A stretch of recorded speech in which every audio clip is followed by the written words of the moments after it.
plaisir de participer au grand colloque sur les 80 ans des ordonnances de 1944 et j'en suis très heureux car c'est un moment exceptionnel dans l'histoire de la presse. On est le 26 août 1944, la guerre n'est pas encore finie et déjà on publie et on rédige des ordonnances qui sont très belles, que j'incite tout le monde à relire.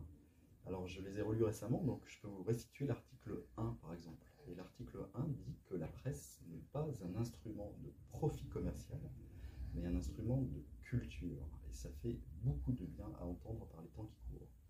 Et un peu plus loin, les ordonnances dans l'article 3 disent que la presse ne dépend pas, ne doit pas dépendre de la puissance gouvernementale ou des puissances d'argent, mais qu'elle ne dépend que de la conscience de ces journalistes et des lecteurs.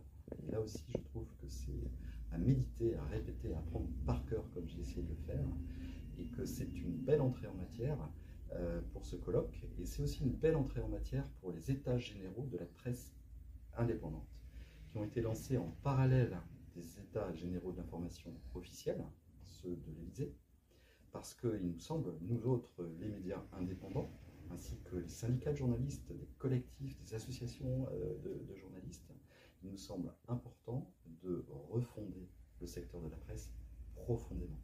Et il ne faudra pas se contenter de mesurettes. Il y a un enjeu énorme en termes de concentration. La situation de la France, elle est atypique, vous le savez bien.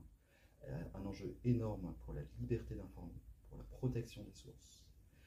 Un enjeu énorme pour lutter contre la précarisation du métier, qui est une véritable plaie dans ce métier dont on parle trop peu.